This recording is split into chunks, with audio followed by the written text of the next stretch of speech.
Existen 4 razones para leer este libro. Primero, porque siempre se incluye entre las listas de los mejores libros del siglo XX. Segundo, porque es una novela histórica centrada, como es de suponer, en la vida y obra del emperador romano Adriano. Tercero, porque corresponde al género de las memorias.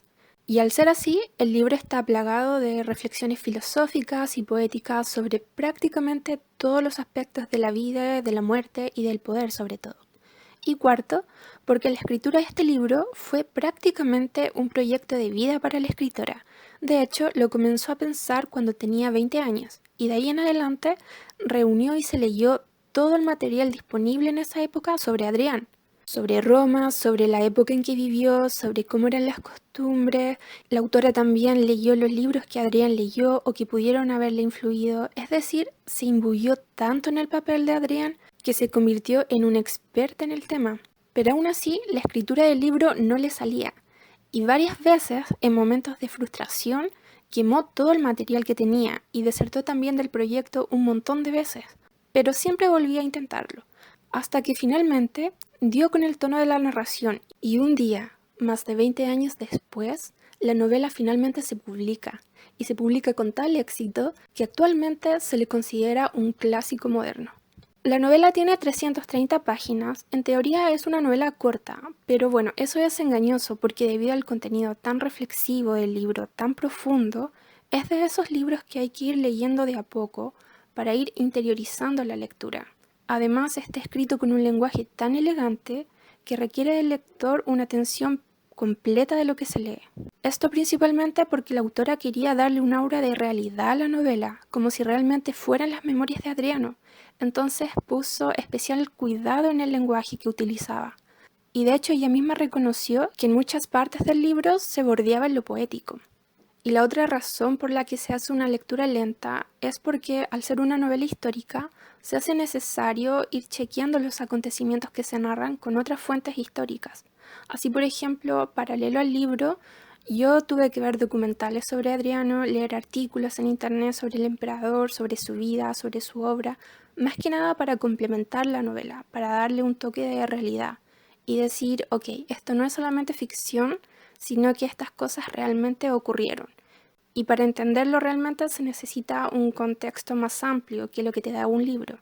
Obviamente esto no es condición necesaria para disfrutar del libro, sino que es algo que a mí por lo menos me gusta hacer con las novelas históricas. Y bueno, ahora lo importante, ¿quién fue Adriano? Bueno, Adriano fue un emperador de Roma durante 21 años. Él heredó el trono luego de la muerte de Trajano y se distinguió de sus antecesores principalmente porque decidió no seguir expandiendo el imperio, sino dedicarse más que nada a fortalecer las fronteras. Aún así, sostuvo importantes guerras, principalmente contra los judíos. En cuanto a su interioridad, a su forma de ser, Adrián es famoso por su fascinación con lo griego. Adoraba esa cultura, las artes, y también era seguidor de la filosofía estoica y epicúrea, las cuales aplicaba en su vida diaria a través del control de las pasiones mundanas, por medio de la razón. Es muy conocido también por el amorío que tuvo con Antino, un adolescente que murió antes de cumplir los 20 años ahogado en el Nilo, y sobre cuya muerte ha dado mucho para especular. De hecho, una de las teorías es que su muerte fue un sacrificio ritual propiciado por Adriano, ya que el emperador era súper dado a consultar los oráculos. La cosa es que Adrián, luego de la muerte de Antino, ordenó su deificación, igual como hizo Alejandro Magno con su pareja Hefestion, a quien también ordenó deificar luego de su muerte. La cosa es que el culto a Antino prendió tanto que de hecho su escultura fue una de las más reproducidas en la antigua Roma.